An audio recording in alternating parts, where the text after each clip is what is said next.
Thank you for calling the Bombas Comfort Line. Bombas make socks, slippers, tees, and underwear made with the highest quality materials. Press 1 for comfort, 2 for style, 3 for donation.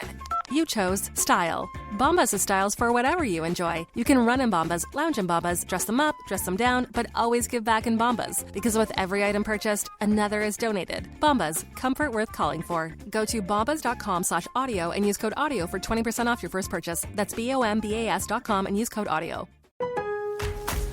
At Lowe's, this Veterans Day and every day, verified military members, veterans, and their spouses get automatic silver status in My Lowe's Rewards with free standard shipping, plus 10% off eligible purchases with no annual limit. It's one way we honor and give back to those who have served and still do. Learn more now at lowes.com/military. 10% discount can't be combined with another offer. Exclusions, terms, and conditions apply. Loyalty program subject to terms and conditions. Details at lowes.com/terms. Subject to change. Criminology is a true crime podcast that may contain discussion about violent or disturbing topics. Listener discretion is advised.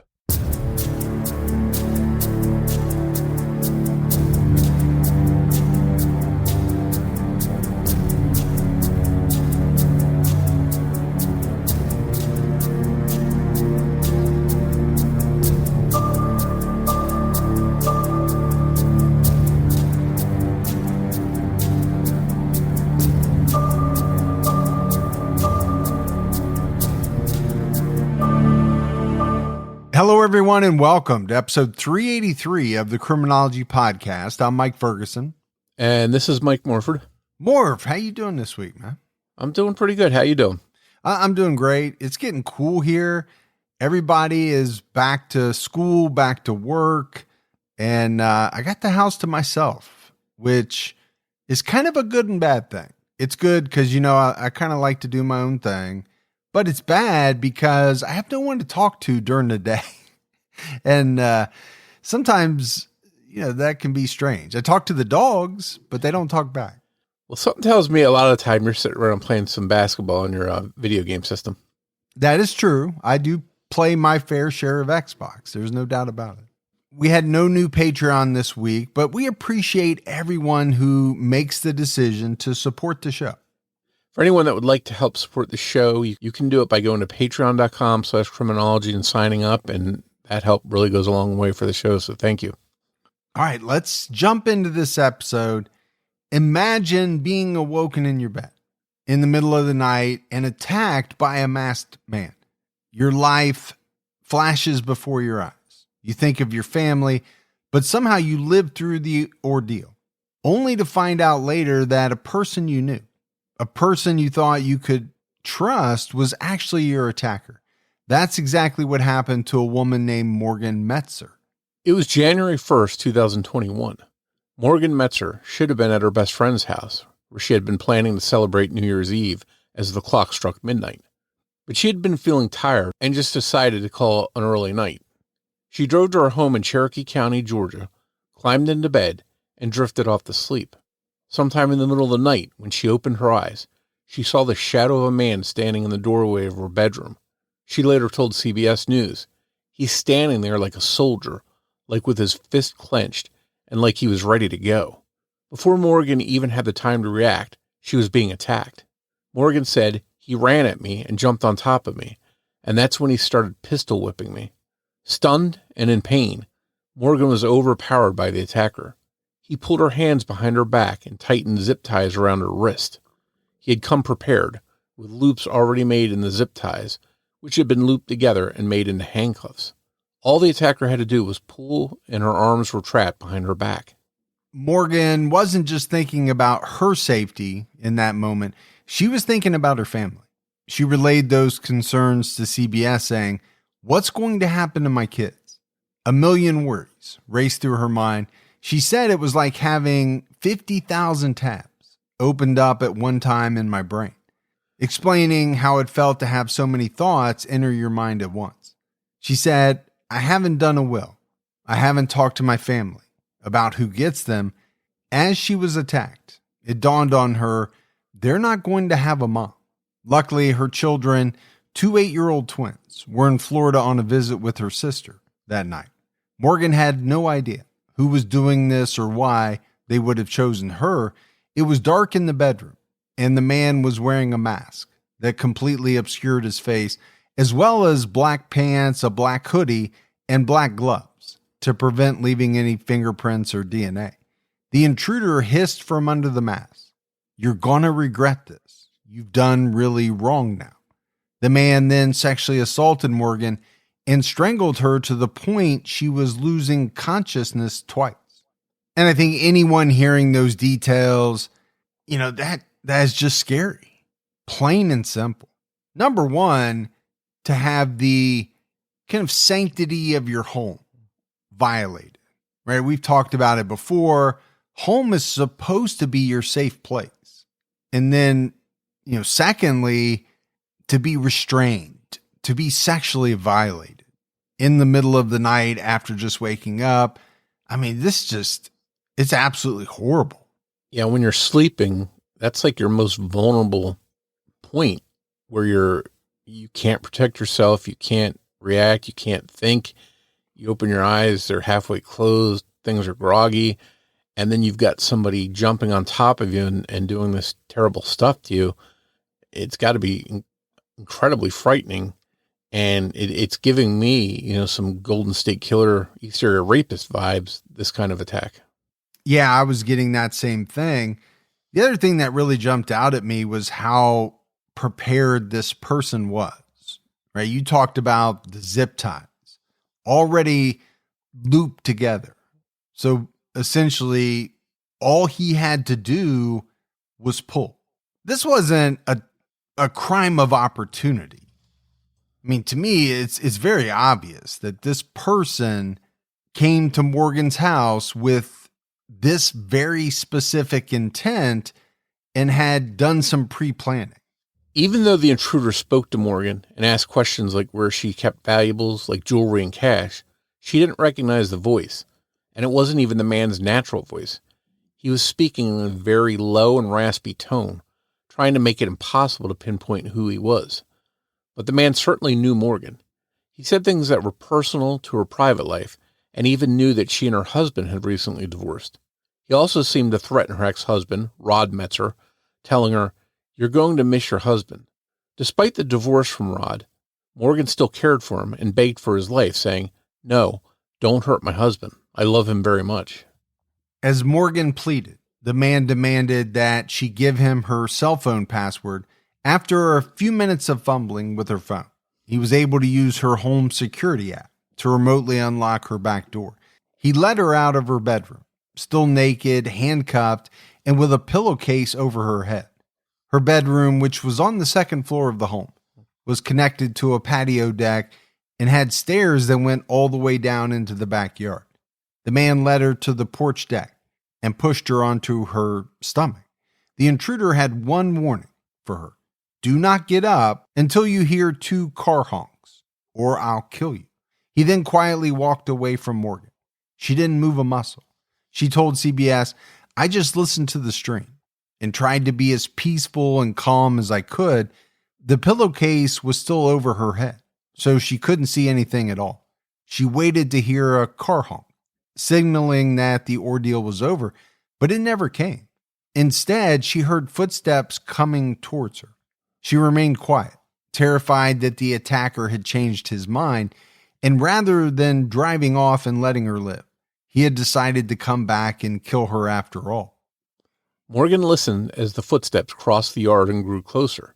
She could hear someone walking up the stairs to the back deck. She knew they were right next to her when she heard the squeak of the very top step. Waiting to be attacked again, or to hear that low and gravelly voice, Morgan was surprised and incredibly relieved to hear her ex-husband Rod cry out, "Oh, honey, what happened?" She was relieved to hear someone there who she trusted and felt safe with. Rod and Morgan had known each other for decades. When they first met, Morgan was only 14 and Rod was 17.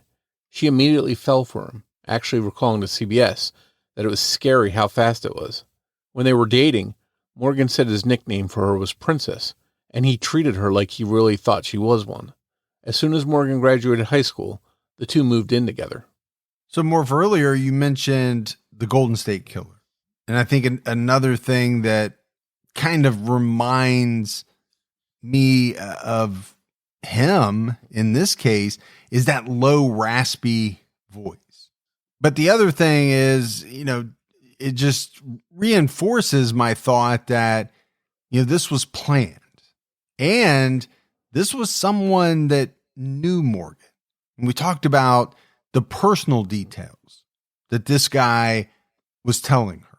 And I think the fact that he needed to disguise his voice really says something. Was he concerned that she would recognize his voice if he spoke in, his normal one? Because if you're a stranger, do you really have to do that? No, not really. But if you think someone could recognize your voice, then yeah, you've got to disguise it in some way. Yeah, and that has to be a frightening thought that the person that attacked you may have been disguising their voice because it's someone you know. And, the Golden State Killer did disguise his voice sometimes, even though he didn't know the victim. But, maybe that was just so that if he was arrested later and the witness heard him talk, that they wouldn't be able to pinpoint that it was him. So he's just covering his tracks. But there was a very good possibility that this was someone she knew. And in the days after this attack, I wonder if it crossed her mind, if certain people went through her mind that it could be them. That has to be really scary. But the other thing that really hit me was kind of a shift, right? Obviously, she went through a terrible ordeal. She had to be not only scared for her own safety, but obviously she was thinking about what was going to happen to her kids and all that.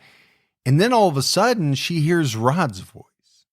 And even though they were divorced, she still loved him. That had to have been such a relief, knowing that she was now safe.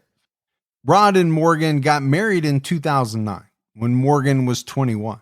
Sadly, less than a year into their marriage, Rod's little brother, Kevin, passed away due to leukemia. He was only 19 years old. The next year, when Morgan and Rod learned that they were having a son, they chose to name him Kevin after the uncle he would never get to meet. Baby Kevin was born 18 days early. He was born with a congenital heart defect and lived just 18 days, dying on his original due date. This loss, so soon after the death of his brother, deeply affected Rod. The name choice and seemingly losing Kevin a second time surely didn't help. The couple received great news that Morgan was pregnant again and pregnant with twins. The twins, a boy and a girl, both healthy, were born in 2012. While having healthy children after the tragic loss of another was a welcome addition for the couple, it added a lot of stress to the marriage, as raising children can do. In 2013, after the twins were born, Rod lost his job, which added even more strain to the marriage. The couple tried to stay together through ups and downs, but the relationship was never the same. And in 2020, Morgan finally filed for divorce. And Morf, you and I talk about marriages a lot, why they end, and there's a myriad of reasons. I would say two of the big ones are money and the strain from raising kids. I mean, let's face it, kids are wonderful, but it definitely is not an easy thing, especially, when they're young. Parenting is hard, and it can really, if you're not careful, put just a tremendous strain on a relationship. Yeah, and I think you add to the mix that they had lost a baby, and that never goes away, that feeling, those emotions, the grief, and sometimes that can put additional strain on a marriage. You think that it would bring people together sometimes, but sometimes that's not always the case. So I think you've got that in the mix. You've got, as you mentioned, it's not cheap to raise kids, and now he lost his job. So I think things were sort of snowballing and leading to their relationship eroding. Morgan and Rod's divorce had been final only a matter of days, and they weren't living together. But in Morgan's greatest time of need, Rod was there for her. He immediately called 911 and tried to explain the situation to the dispatcher. He mentioned that the back door was wide open and someone must have broken in before mentioning that Morgan had been left lying tied up on the back porch with a hood over her head. You can hear Morgan crying in the background of this 911 call. She sounds absolutely terrified as she begs her ex-husband to stay near her. You can hear Morgan say, "Please don't leave, Rod." And he assured her, "I'm going to be right here." There were 40 minutes from the time of the back door being triggered to unlock and the 911 call made by Rod. That's how long Morgan had been laying there, alone, handcuffed, and unable to see, wondering if the attacker was still standing there, watching her, waiting for her to make the wrong move. Sergeant Robert Hall, who responded to the 911 call, told CBS, "I had seen a lot in my career, and I was surprised that somebody would be so harsh." Another officer, Sergeant Dakota Livers, said, "It was an emotional attack." Morgan had a home security system, and it's what the attacker used to unlock her back door. He also used the app on her phone to delete all of the relevant footage from the window of the attack. There was a security camera, but investigators couldn't access any of the needed video. It's rare that this happens, but it used to happen all the time with security cameras. They would be broken, the tapes could be stolen, and some of them were fake. Just an attempt to try to deter crime, not record it, but it's just as frustrating when it happens today. Investigators were immediately a bit suspicious of Rod. First of all, there's the whole ex-husband scorn lover thing that always needs to be ruled out in a crime like this. The second, more concerning thing was that he had randomly shown up to his ex-wife's home at 2 o'clock in the morning, just after she had been attacked by a masked intruder who knew everything about her and was disguising his voice. It wasn't just the responding officers that were feeling weird about Rod. As soon as Morgan was alone with investigators, she voiced her own suspicions about him.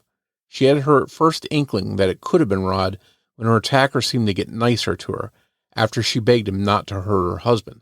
Then, when the attacker helped her get off the bed before he took her out to the back porch, she got a flashback of Rod helping her out of bed when she was pregnant with their twins.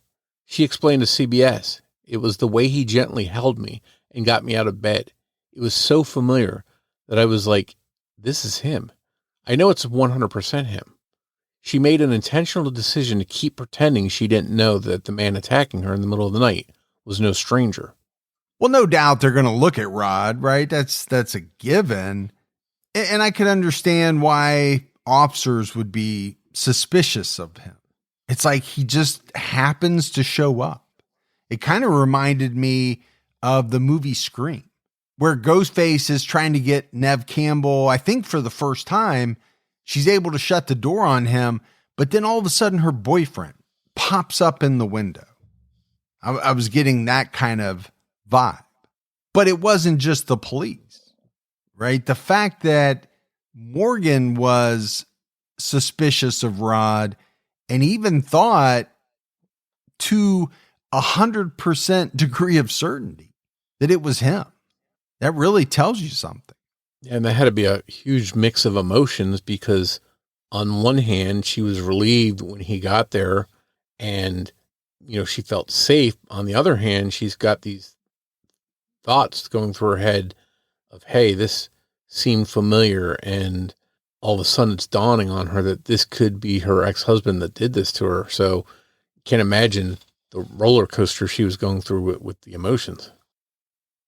Faced with questions from police, Rod had no real answer as to why he went to Morgan's in the middle of the night, especially after she said she wouldn't be sleeping there that night anyway. He could only offer that it was just a habit. When they pressed him on it, he actually told a pretty bizarre story about hearing Morgan's name and someone knocking on his window that night. He claimed that he called Morgan to try to tell her about this, but she wouldn't answer, so he decided to go check on her. Instead of pretending to be clueless, Rod claimed to either have had some odd kind of premonition that Morgan was in danger, or he was saying that the attacker first went to his apartment, simply knocked and said Morgan's name, and then went to her house to break in and attack her. Investigators obviously weren't just going to take Rod at his word. They asked him to show them his cell phone call log to prove that he had tried to contact Morgan before heading to her house. He handed them his cell phone and volunteered to let them look through it. It's not clear how exactly they were able to get into the hidden folder in his photos. Maybe a password was needed. But there were nude photos of Morgan that investigators immediately knew she had no idea he had taken, and that he definitely shouldn't have. Detectives were able to arrest him on invasion of privacy charges for those photos, which they did so that they could preserve all the evidence on his phone and get more search warrants. Sergeant Dakota Livers jumped straight to the point with it during the interrogation, saying to Rod, "You didn't have that permission. Y'all don't have that relationship. She's fucking baffled that you have that. That's stalkerish." So Morf, we got to talk about some of this stuff, man. You know, the story that Rod told is pretty far-fetched. You know, he's hearing someone at his window saying Morgan's name. And that's what kind of prompts him or spurs him to try to get a hold of her and then ultimately go to her house. That's one thing. And then the second thing is, you know, these photos. He's got a hidden folder with nude photos of Morgan that she didn't pose for and had no idea were taken.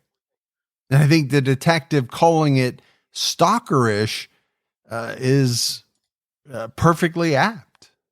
Yeah, and this whole story about someone knocking at his window, saying Morgan's name, and then he decides to go over there, that just sounds like one of the stories we talk about all the time that these people come up with when they commit these crimes that are just unbelievable, almost laughable if it wasn't so serious. It's like they put thought into the crime that they're going to do, but they don't even think up proper answers for the questions that they know will be coming their way. Why did you show up at her house at 2 a.m? You'd think he would have a better story made up before going there, assuming he's the one that did this. Well, you know, to me, it just shows you how bad people are at coming up with something right then and there, right? Improv, if you want to call it that. Most people, that is not their forte. You know, coming up with some lie that is totally believable kind of in the spur of the moment. Now, you would think if you were going to commit a heinous crime, that would be part of the planning, thinking about what you were going to say to the cops if it ever got to that point. But so often it seems like that's just an afterthought to these people. Morgan relayed one other detail to police. She didn't know if it was true or if it had anything to do with her attack. But just days before the attack, Rod told Morgan that he had been diagnosed with pancreatic cancer. He had a letter from a doctor and medical notes to prove it.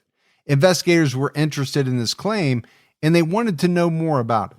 2 days after Morgan was attacked, so not too long after he showed her all that paperwork from the doctor proving he had pancreatic cancer, Rod denied having any health issue other than type 1 diabetes.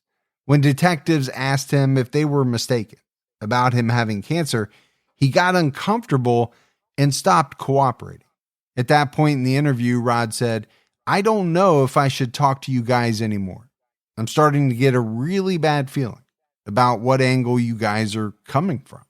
Yes, his feelings are pretty perceptive because they were coming at him from the angle of your stories are outlandish and they're not adding up and they're changing and we don't believe you. So he was wise to know that they were looking at him from an angle he didn't like.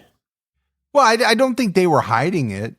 You know, I think they were giving off the clues, if not just outrightly coming out and saying it. This don't make sense. We don't believe you. At one point during his interrogation, Rod tried to act like he was the one in control, telling Sergeant Livers, "I've already learned something about you. You keep scratching yourself, and you get agitated by what I say." When Sergeant Livers disagreed, Rod just answered, Police also asked Rod if he had ever changed his voice to hide his identity, and Rod admitted that he might have looked up how to change your voice, but he said it was only because his voice wasn't manly enough. And as we've talked about so often, I'm fascinated by what people say to police, as they're confronted with things. And one of the big details is search history. That comes up in a lot of cases. What's your internet search history?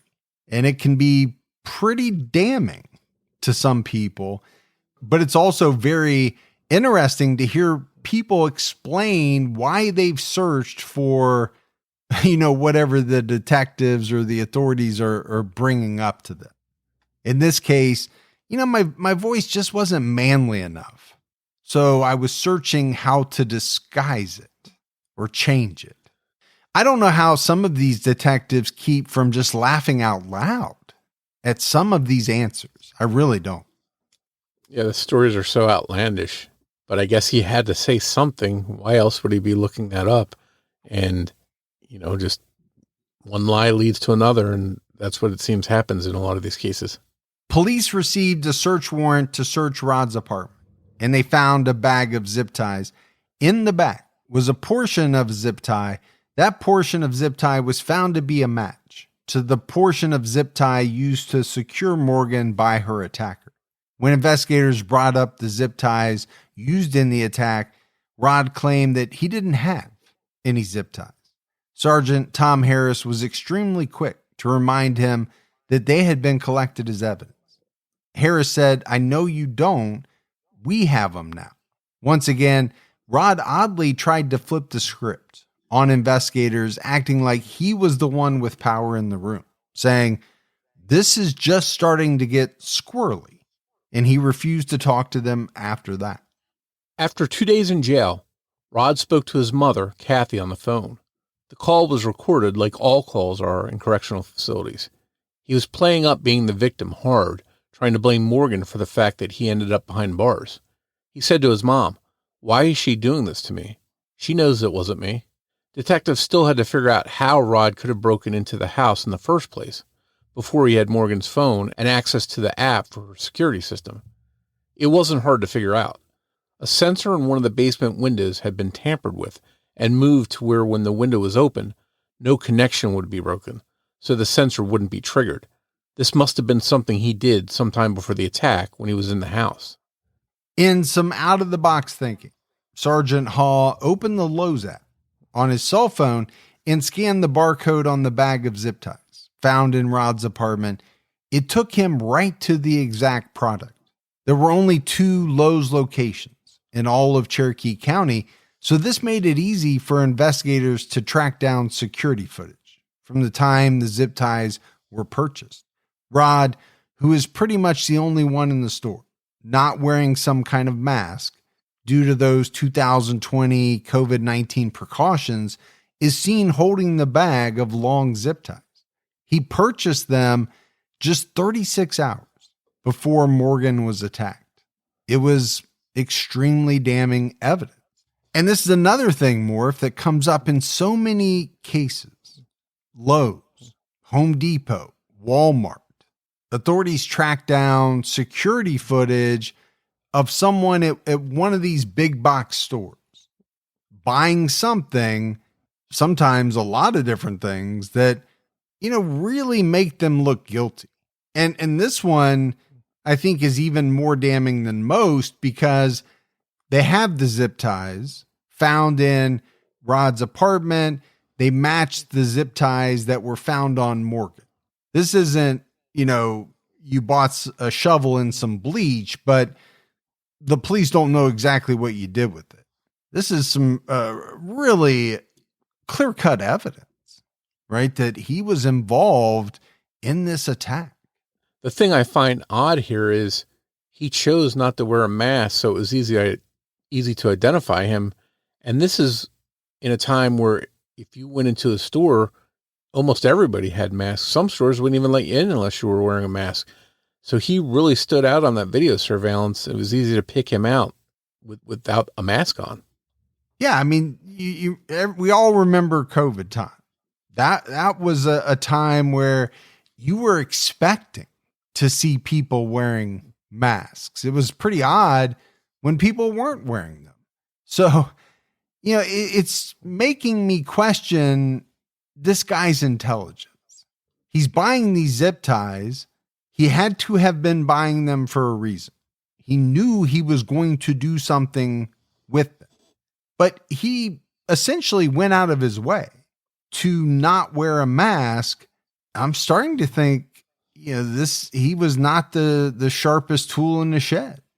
Yeah, that definitely seems like the case. Although maybe someone could argue that, hey, he had nothing to hide. That's why he went in there with his face uncovered, but still doesn't explain why he's buying zip ties that link to the zip ties used on Morgan.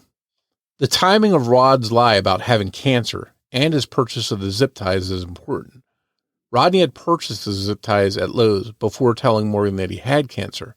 It seems that he was hoping that telling Morgan he had cancer would make her want to take him back, and if that didn't work, he was ready with a plan B, in which he would come to her rescue after she was attacked, and that she would want him to be with her.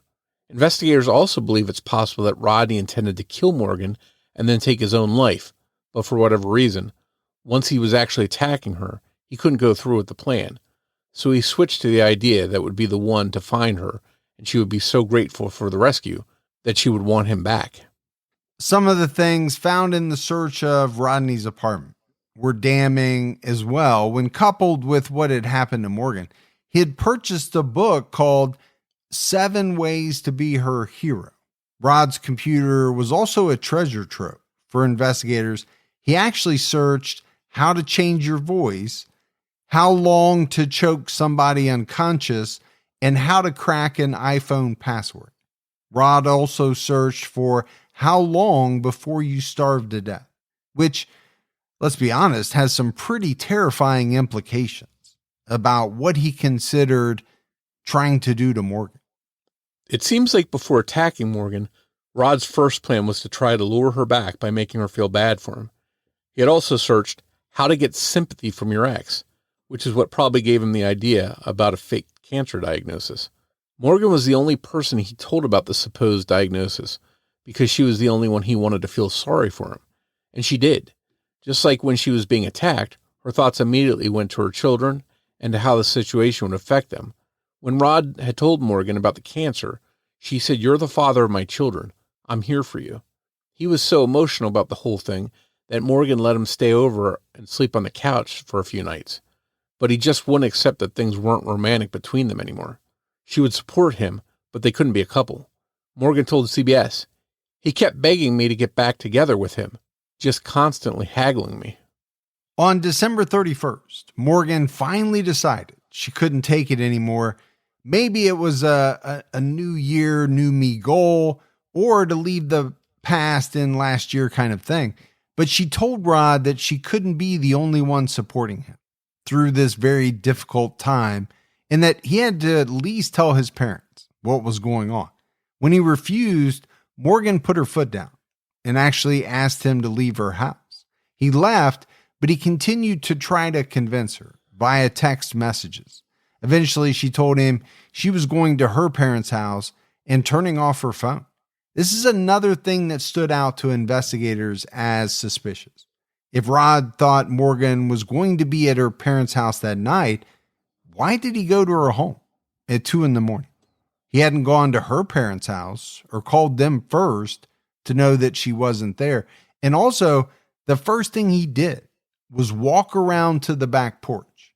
He wasn't calling out for Morgan. She would have known it was Rod before he made it to that top step. One video that wasn't deleted was from earlier in the night on New Year's Eve, before Morgan got home from her friend's house. Rod had stopped by and left a check for $56,000 on the front porch. He also texted Morgan a photo of it so that she knew it was there. Detectives found that he had nowhere near enough money in his account to cover the check. Investigators believe he was just trying to make sure that Morgan would go home that night to get the check rather than risk it getting stolen off the porch. Detectives also obtained the security footage from the apartment complex where Rod lived and found that he wasn't even in his unit when he supposedly heard someone knocking on the window saying Morgan's name and causing him to go to her home to try to warn her. Instead, he's seen returning to the building at 1:20 a.m., rushing up to his apartment. He was in the apartment for less than 4 minutes. At 1:24, He was going back out the door of the building. He had changed his clothes and shoes and was carrying a plastic bag. That plastic bag wasn't found in any of the searches. Investigators believe that it had the mask he wore that night, which was also never found. So Morf, when you take everything that we've talked about as it relates to Rod, you have to think that the authorities, the police, the prosecutor, they have to feel pretty good about building a case against this guy. I mean, at the very least, you'd have to say it looks terrible for him. Yeah, there was a plethora of things, searches on his computer, zip ties, footage of him buying the zip ties, a lot of things that don't look good for him. And then you've got these weird stories about the reason he went there is because he heard someone knock on his window saying Morgan's name, which caused him to go to her house. A lot of stuff just doesn't add up, and it seems like it's really piling up, making him look guilty.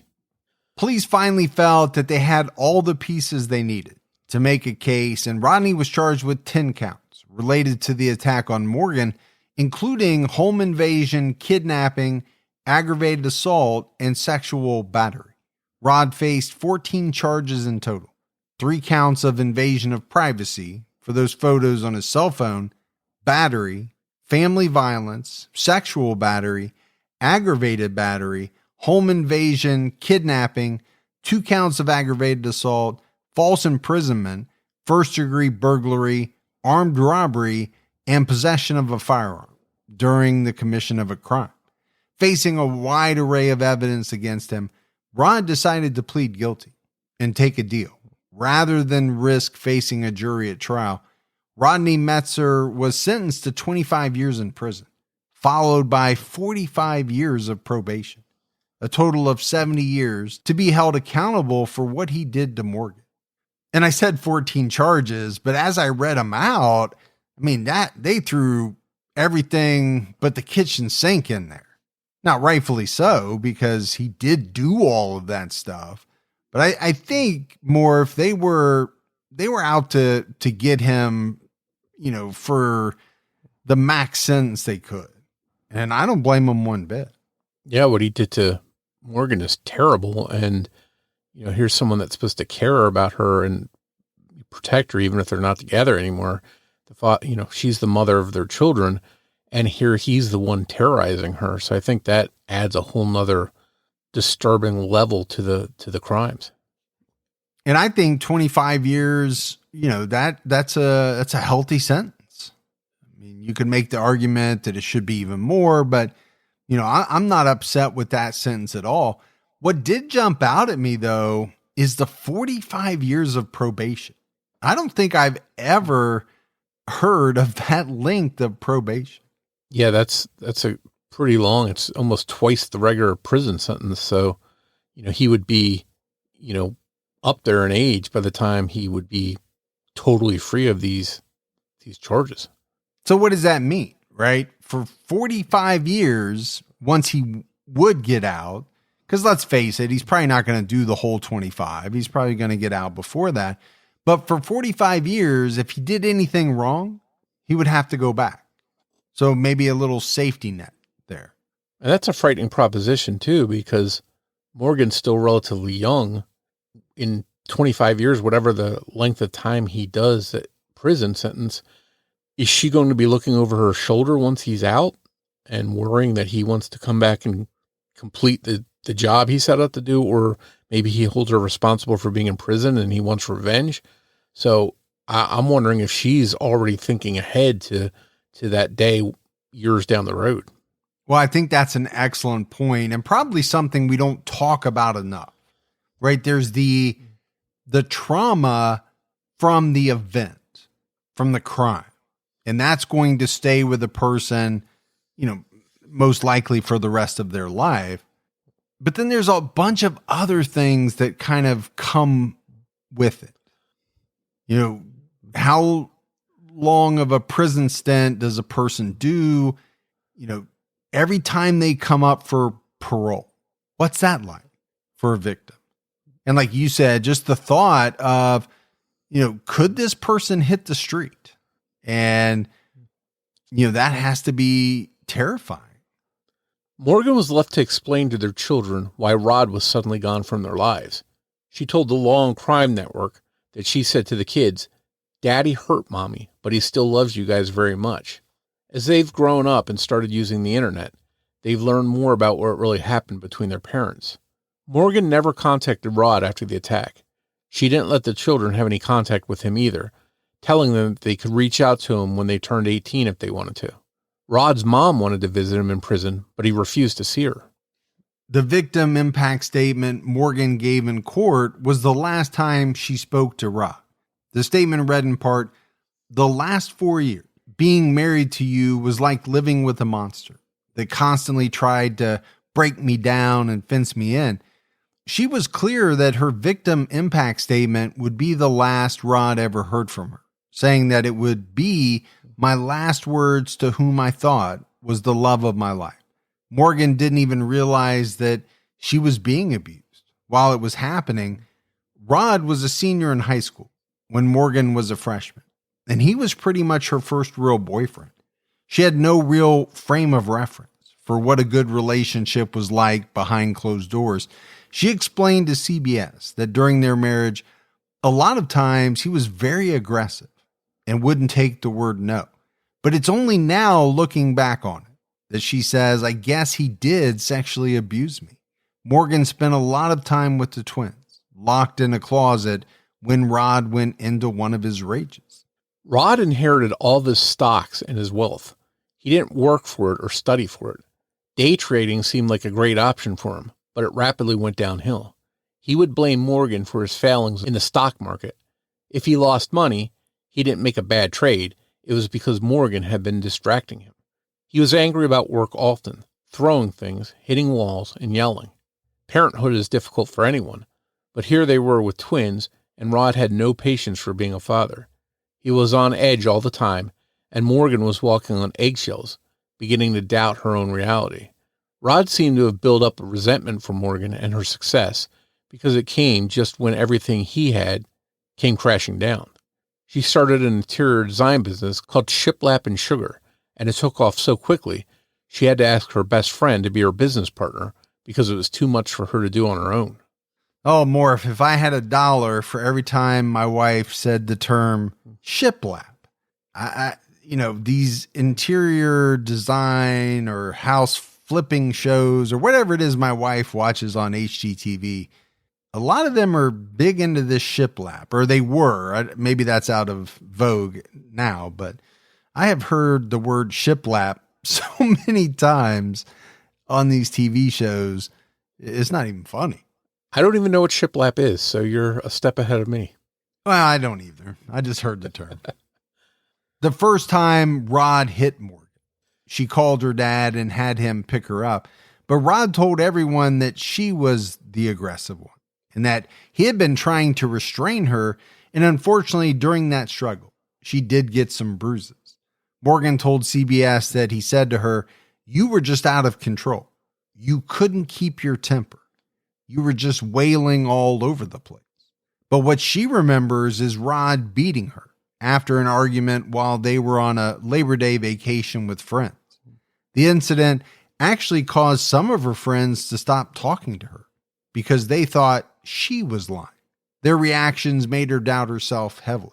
If Rod said that she had been out of control and her friends were on his side, did she need to reevaluate her behavior? Did she cause her own injuries and then blame her loving husband? Morgan even relayed to CBS how Rod once threw himself down the stairs and told their young twins, "Look, Mommy pushed me downstairs." Can you believe that? And I think if you looked up the term gaslighting in the dictionary, this would be it, right? Rod is gaslighting Morgan. And it seems that he was so good at it, he had Morgan, doubting herself at points, which may not be all that uncommon. Could she actually be the one to blame? These are the type of thoughts that were running through her head. And this really gives us a disturbing look into Rod's mind.